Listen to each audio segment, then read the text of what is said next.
All right. Hey everyone, thank you so much for coming to our panel today. If you guys don't know us, we're GirlsCodeIt, and our mission is to close the gender gap in the STEM and computer science field. And we also provide free courses, tutoring, panels like this, and other opportunities and events. And we strive to give resources to those communities who might be underprivileged. So I'll let our speaker introduce herself today with her presentation. So I'm a junior at MIT, and I have just put my contact info at the bottom of the slide. So if anyone wants to send me a message, shoot me an email, or just learn more about me, I put my website up here as well.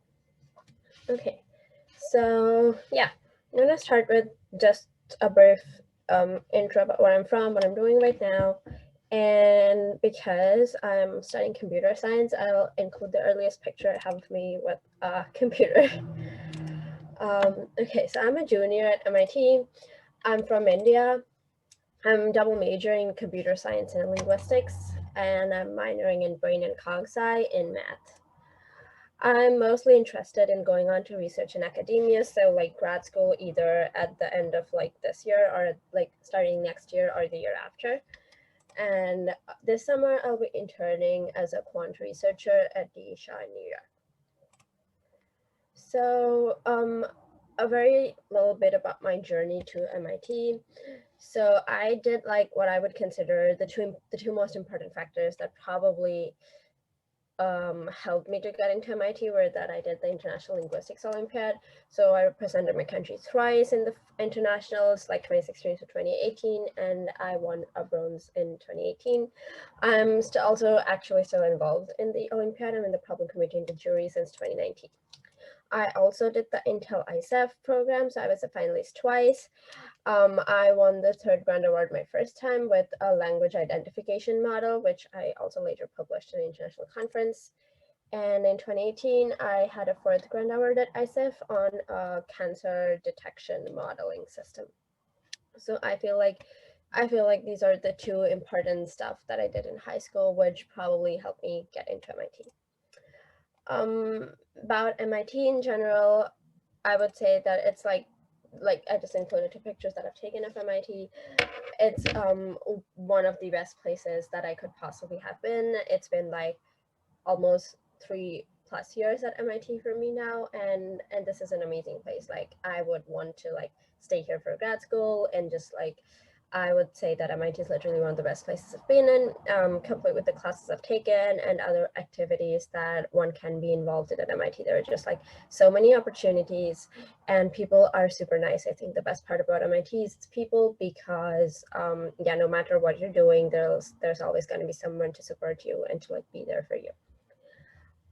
Yeah, so at MIT, so apart from the class I've taken, because that's all up in my website and everything, I just wanted to talk about the classes I help teach. So I've been in LA for the programming class. So it's the second class in the series of Python intro, get students up to speed with coding.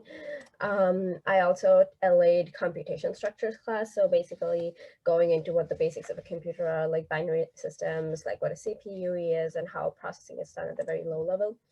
I also teach a fun class called conlanging. So you create your own language from pieces of linguistics. So me and two of my friends on and off teach this class at various ESP programs at MIT, and this is actually aimed towards high schoolers and middle schoolers. I've also been a TA for the MIT's deep learning class and algorithms class. So, and in the end, if any of you want to ask me anything about any of these, you can feel free to go ahead. Or you can put your questions in the chat right away if you want to. So my interests are broadly in computer science, math, linguistics. I do some machine learning and AI research. So other than natural language processing research, I'm also working in automating healthcare, various parts of healthcare. And I'm generally also interested in some finance, some genomics and data analysis. So it's a broad range of interests. And so I don't yet know what I want to do grad school in, but it's probably gonna be ML and healthcare stuff or natural language processing type of stuff.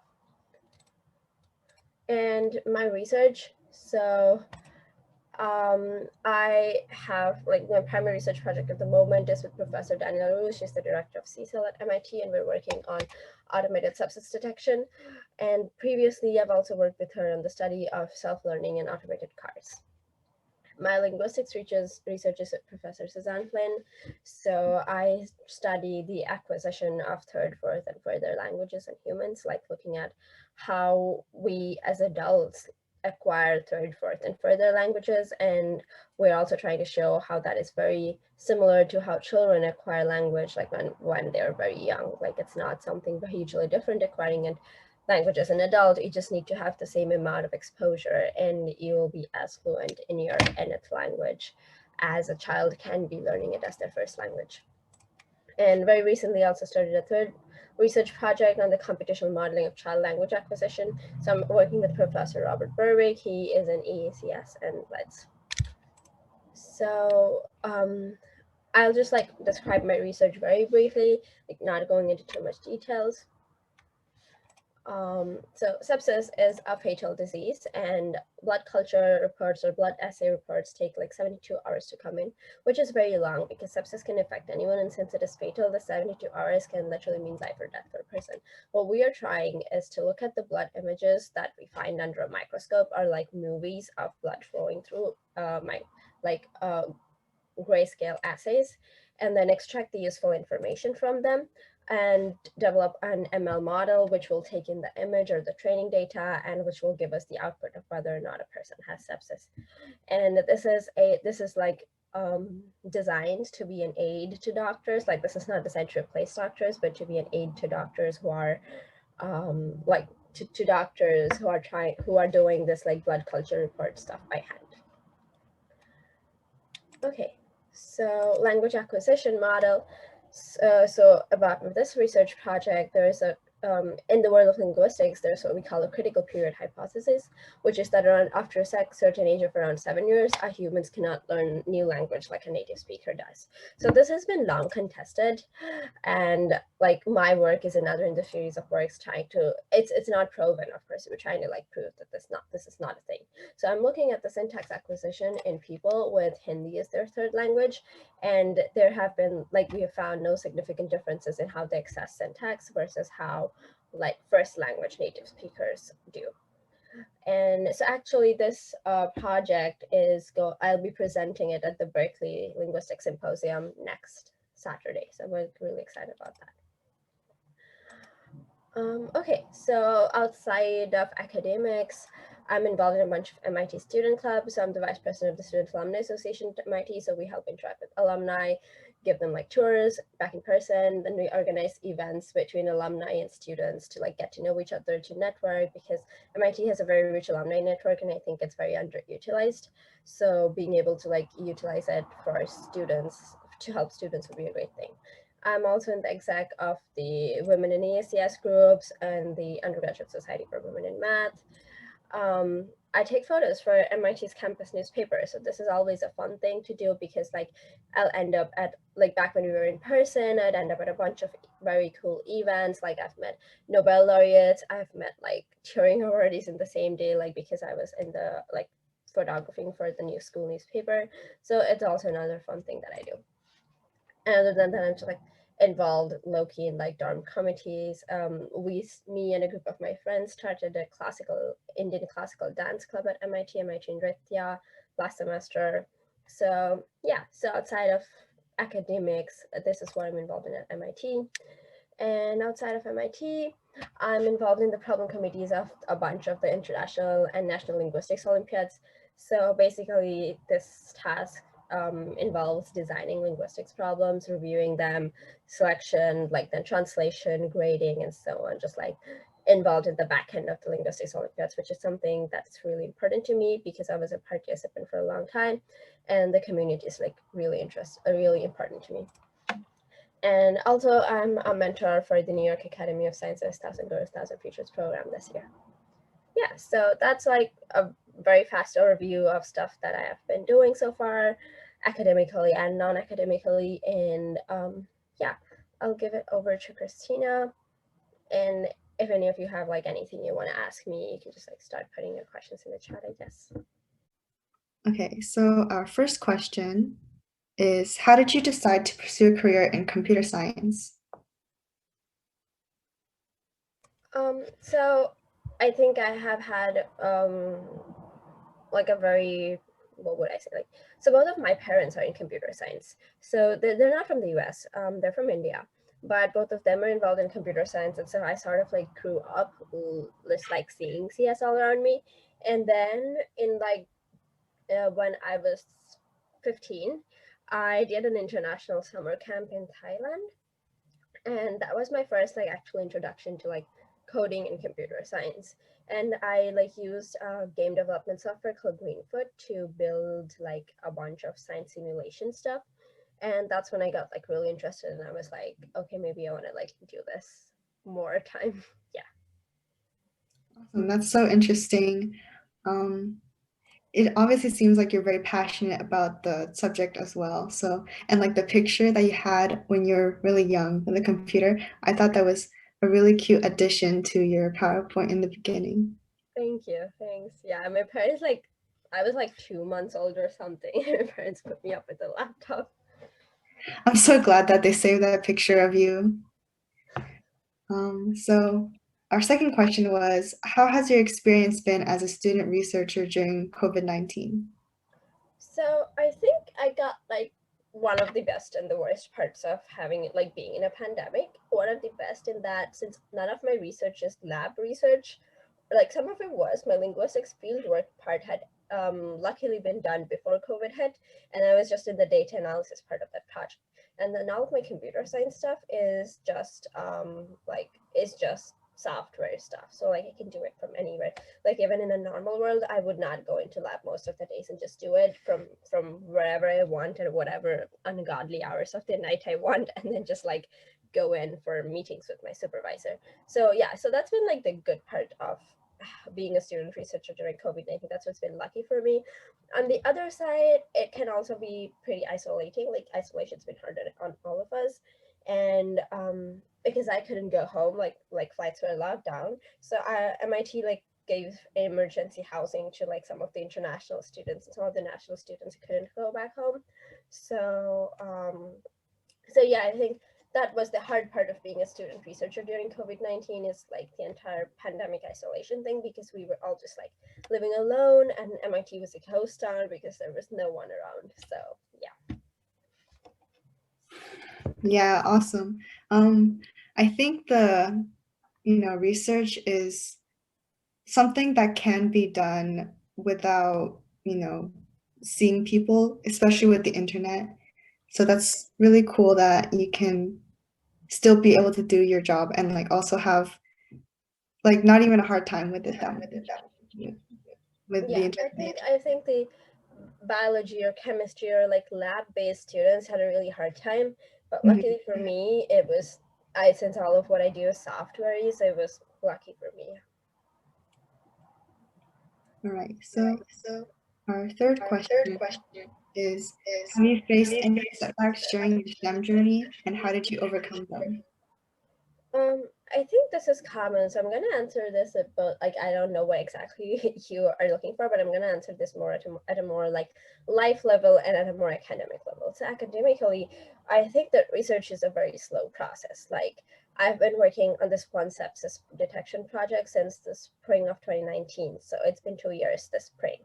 And then we were just about to start clinical trials in February, when we found that some of our data and labels were getting randomized, and we still have no idea why. And we just had to like push it back indefinitely, because until we figure out why that's happening, we can't deploy this in the real world and start clinical trials.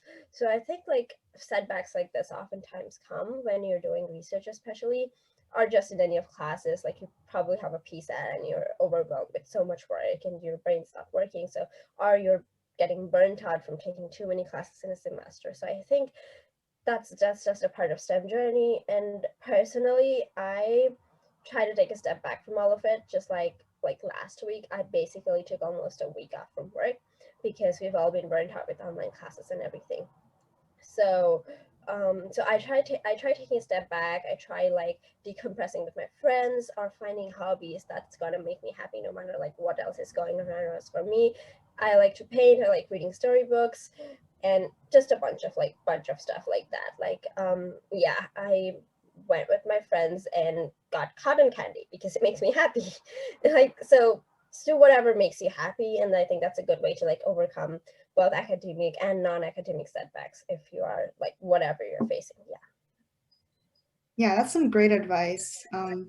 It seems like these days, overworking yourself is pretty glorified. So it's really great to hear from you, like someone who's accomplished so much, that it is normal and a good thing to take a step back from things like that and to have a break. Definitely. And also if you're not on sleep, not on good sleep, that's not a good idea. I like sleep deprived myself my freshman spring, and I ended up getting stress migraines from it.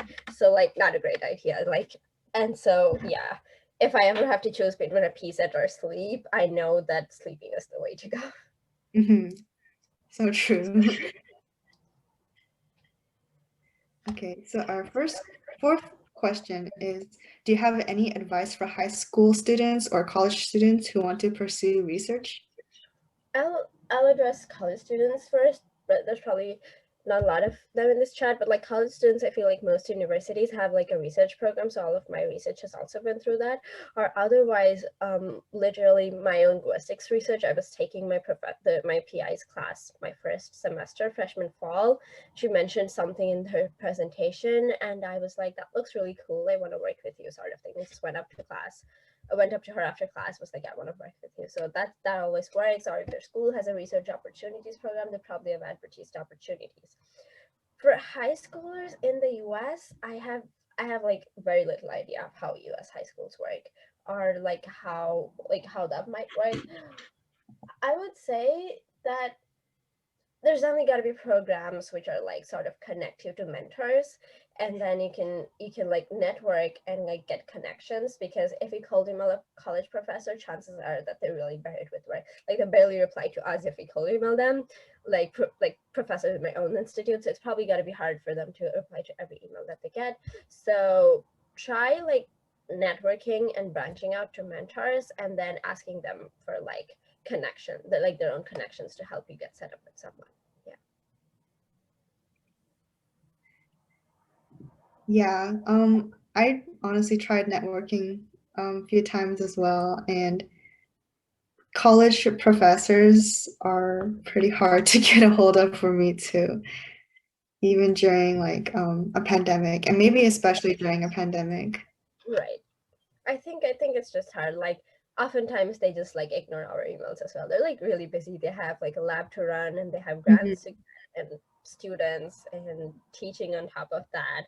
And in a pandemic, they're also probably taking care of their families. So Yeah.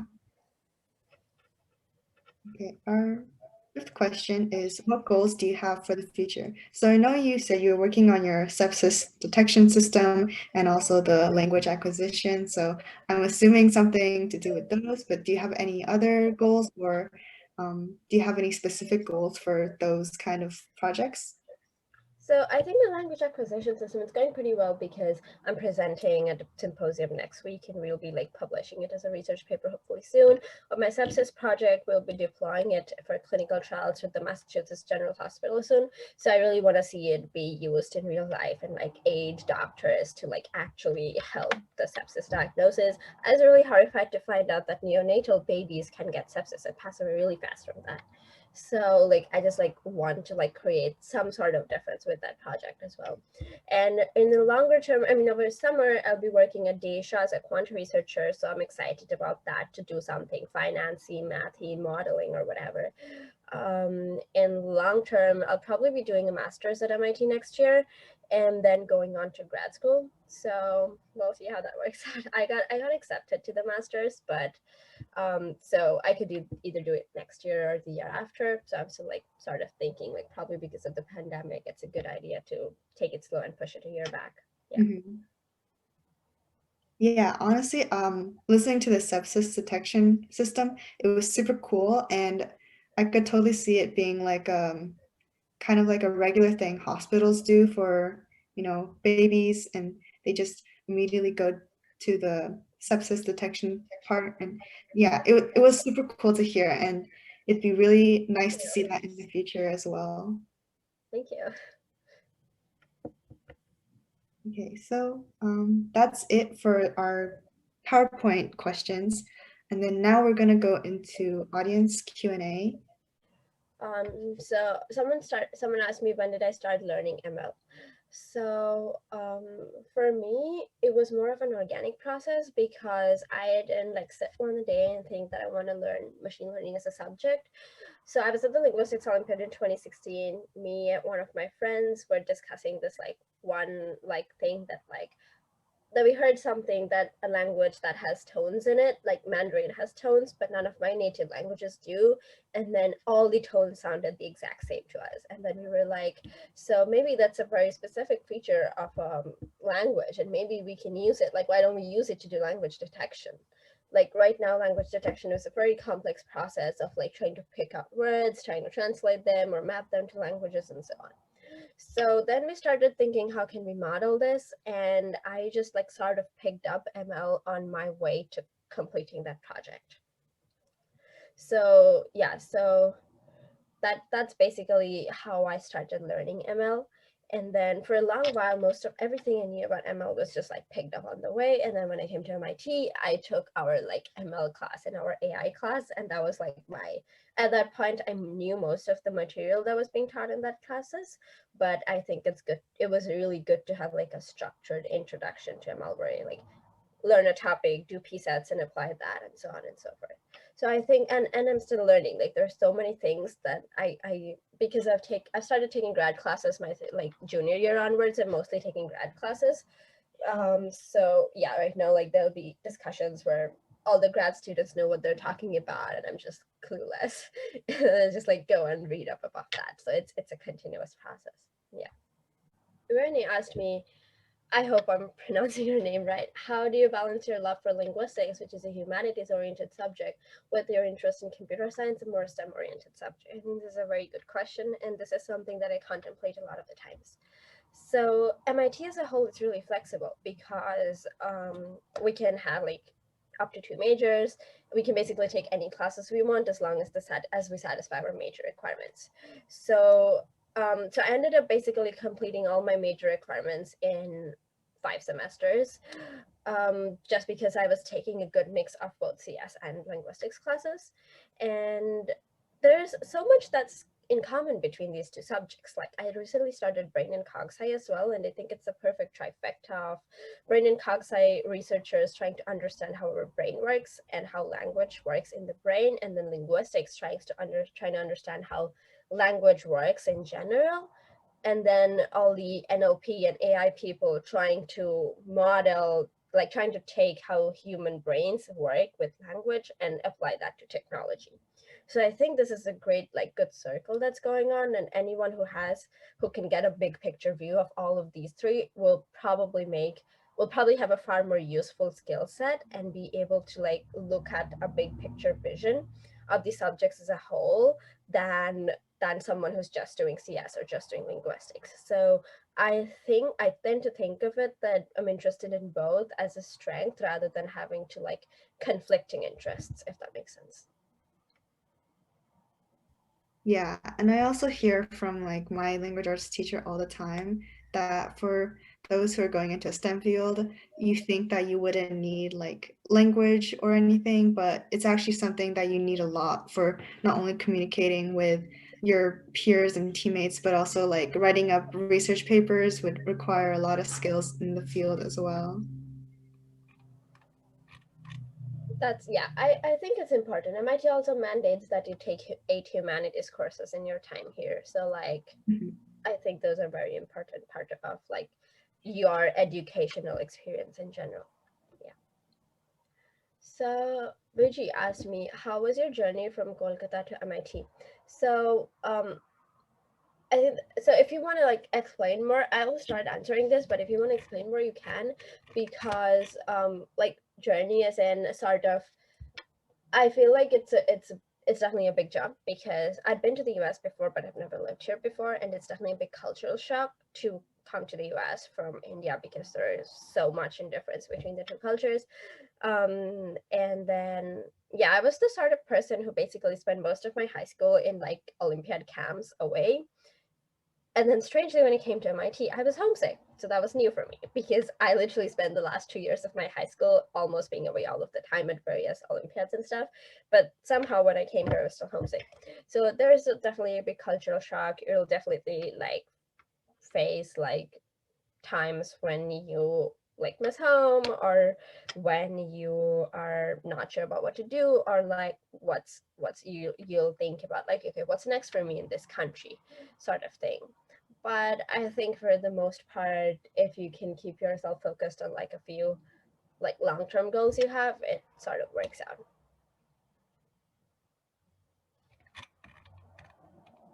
Okay. I have a direct message. I understand that in order to stand out to colleges, you have to do a lot of things in high school. But what advice do you have for finding and participating in those experiences? So, okay. So I'm not very sure how to answer this because I know for me, finding and participating those experiences, a lot of them were pure luck rather than systematic searching. So like for ISEF, my high school physics teacher told me that, okay, this thing exists and maybe you should pitch your idea there. And then ISEF happens, and then I get into the finals, and then I win an award, and then I get into the finals again. So oftentimes it's just a matter about getting the ball rolling. So I guess like, not sure how things work in the US, but basically Olympiads are a big way to get involved in something that's definitely important to colleges. Our science fairs are a good way to get involved in stuff that's important to colleges. And I'm pretty sure there's a bunch of other things. Like I know that like Broadcom exists in the US, and there's so many other like competitions that are very US specific that I wouldn't know about. But yeah, basically just getting just like following your passion and then looking at what are the ultimate things you can do in that field. Yeah.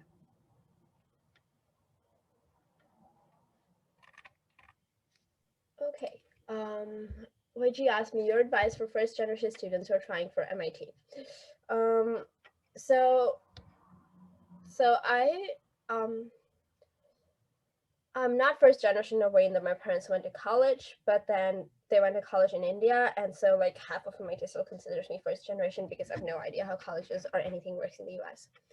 So I would say that uh, it doesn't really matter what background you come from. No matter what background you come from, you can go get to where you want to, um, by like pursuing your passions and remaining true to what you want to do. Like financially, since MIT gives full financial aid, full need-based aid to every student, it's not an issue. And then they'll basically take care of everything you need.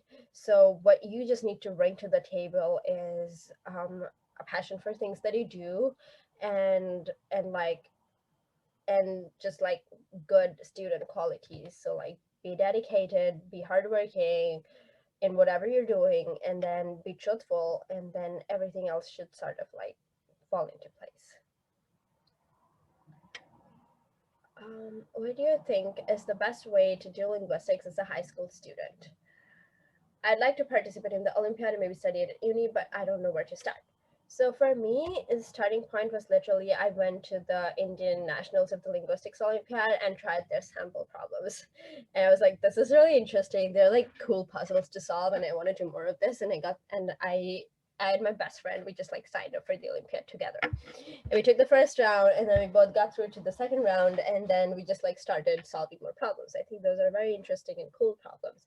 So that's a good way of getting introduced to linguistic Olympiads, which isn't linguistics as a whole, but I didn't really study a lot or any linguistics theory until I basically came to college.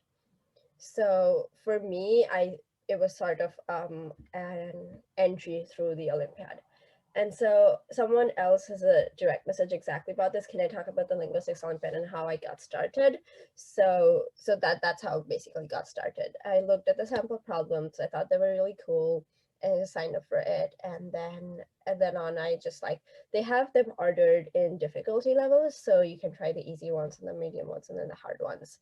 And I just like got hooked to them. And I think they're really cool because they rely on zero background information, like you don't need to know any of those languages. They're basically like puzzle solving problems. So I think that's what stood out to me about linguistics Olympiad versus like other Olympiads. Tara, no Olympiad or ISF mean no MIT. That is absolutely not true. So only a very, very, very small part of MIT students have gone to Olympiads or ISF. That being said, most of my international friends have done Olympiads.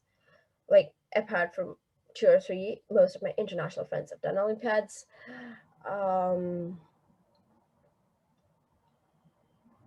And I don't know any of my friends, other friends here, like international friends who have done ISF.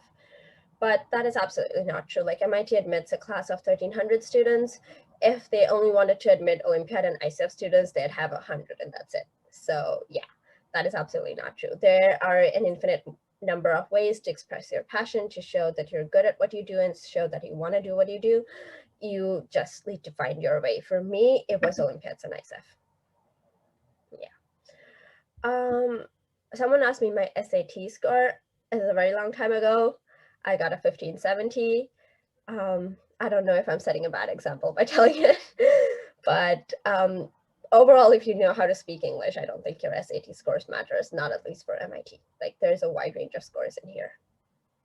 I think they care more about what else you do rather than just like standardized testing scores. Someone asked me, would you recommend to study a computer science AP or A-level course in high school, or does it not really matter even if you wanted to computer science major at undergrad? I come from a country with no APs or A-level courses. So I took what was called computer science back in my 11th and 12th grades.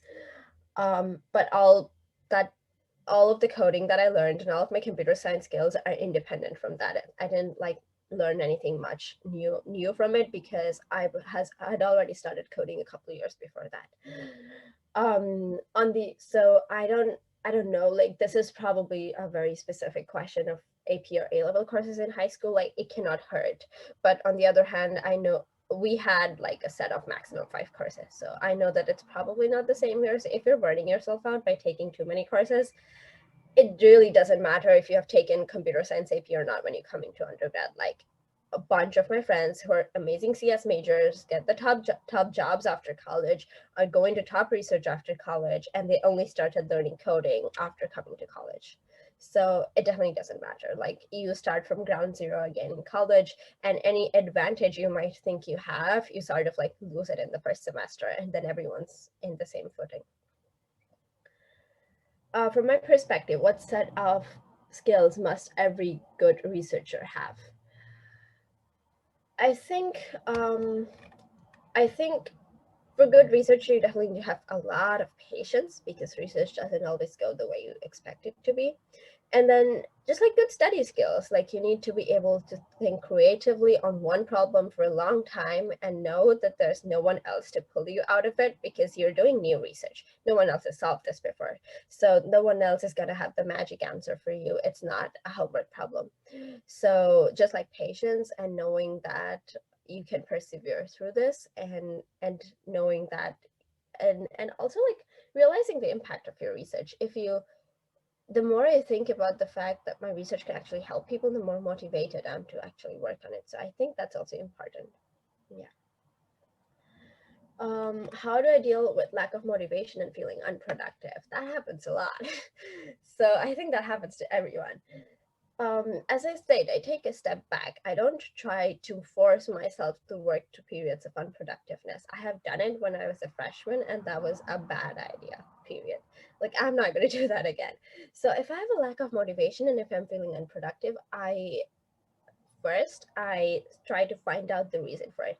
Oftentimes there is this one little thing that's nagging at the back of my mind, and solving that kind of takes it away. Sometimes it's just the fact that my desk is dirty and I cannot work at a dirty desk, but I don't want to clean it, but I also cannot work because it's bothering me.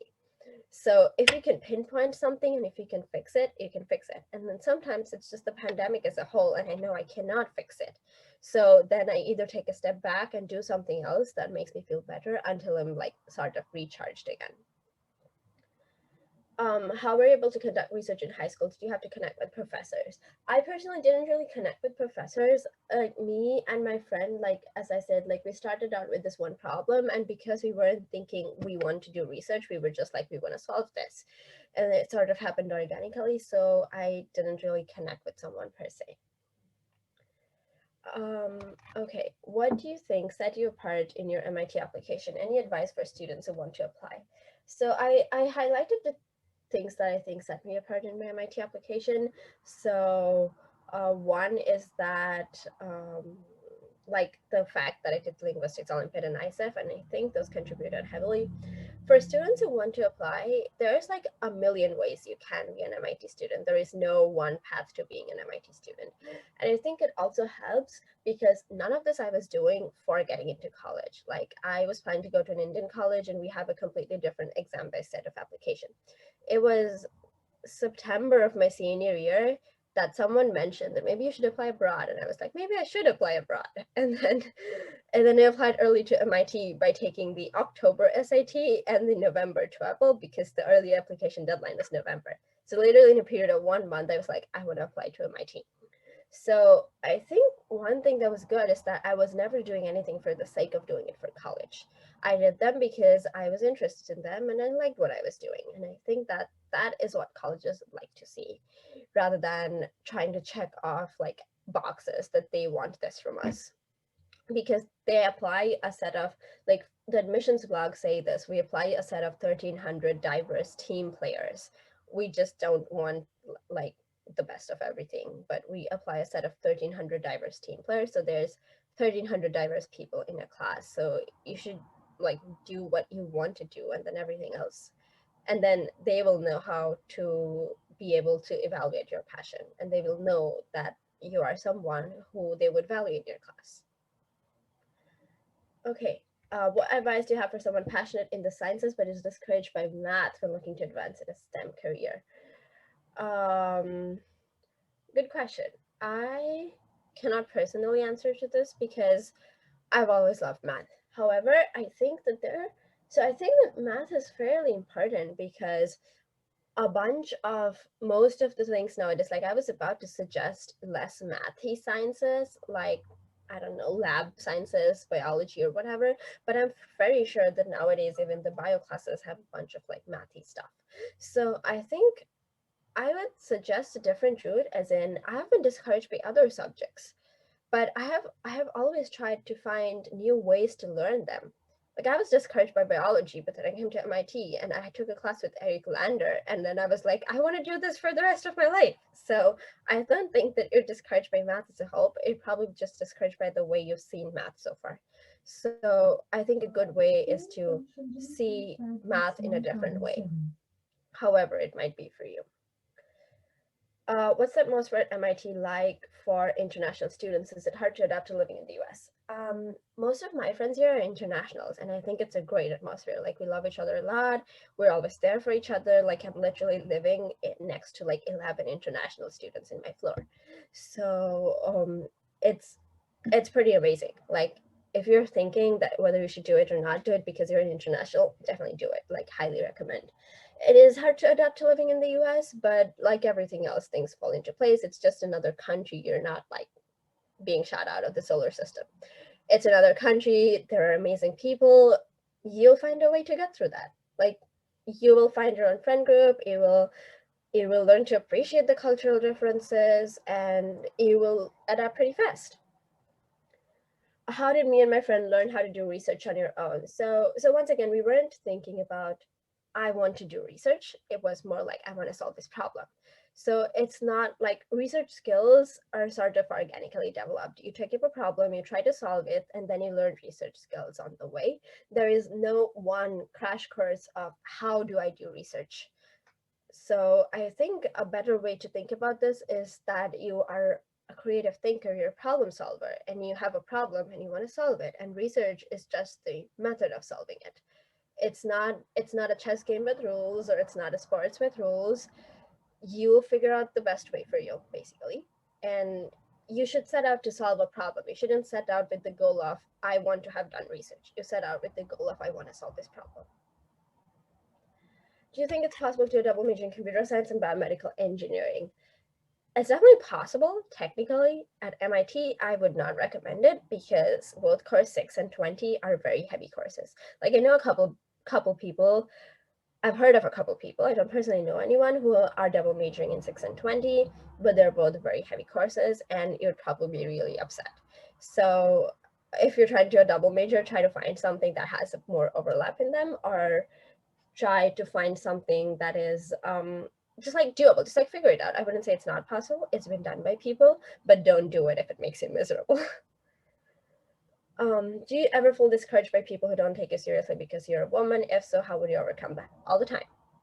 Literally everywhere I've gone since like I was 16, every Olympiad camp, I'm the only girl in the camp. Every like other science stuff, fair stuff I've gone to, every STEM thing I've gone to, if you're a woman, you're always going to be in the minority. And I think that can be discouraging, but I think it also can be encouraging in the fact that you think is the way I think about it is that I'm the only woman here, or I'm one of the only 3 women here, and then I want to have more women here.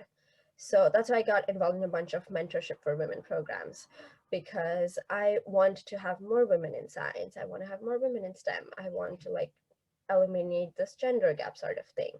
So yes, if you're discouraged by how you're a woman, by other people not taking you seriously because you're a woman, stand up for yourself. They might call you, like they might be unaccustomed to being challenged by a woman, but that is exactly what you need to challenge them for. So stand up for yourself. Don't think that you're anyhow lesser just because you're a woman, and then just hold your ground like the way everyone, like just like the way you see your male counterparts doing. So for me, I just try not to think about the fact that I'm a woman, so things should be different for me. I think about it as we're all science students, so it should be the same for everyone. What do I see myself doing in 10 years? Probably, I don't really know. I want to be doing some sort of research either in machine learning for healthcare, which also includes the natural language processing fields. Like I want to incorporate my love for like healthcare and technology and for like linguistics in some way. So hopefully I'll be doing either of the two or both somehow. And research in some area. Yeah, I want to go into academia, or maybe I'll go into industry research. I don't know yet, but somewhere in there. Yeah, so that is all the questions I had. Wait, that's actually not all the questions I had. What's my friend doing now? Oh, is it the friend with whom I started my research projects? He's actually starting an RA-ship at MIT next semester, so he's also coming here. Yeah. So yeah, it was a giant project. He was a year older, so he had other stuff that he needed to do at that point, like college stuff. So he dropped out of the project, but he's coming to MIT next semester doing an RA-ship in brain and cognitive sciences. Yeah. So yeah, that's the questions I had. Yeah, feel free to just ask me more questions, like email me or ask them like here. I think we're running out of time. So Christina, if you have any more direct message questions which I don't have, you can feel free to read them out. I think that's it for today, and or at least in chat and everything. Thank you so much, Shinjini. And at the end here, we're just gonna, show our contact information and our Instagram if you wanted to follow us. And then I think you also put your email and website in the chat for everyone to kind of look at if they wanted to contact you again. And then we'll also have this panel as a recording on YouTube in case anyone wanted to come back and listen to your answers, or get your contact information again from the slides that you had. But right now, here on the slide, we have our Instagram at GirlsCodeIt and also our website. Our email is team@girlscodeit.org, and you guys can email us there as well. So thank you guys so much for coming.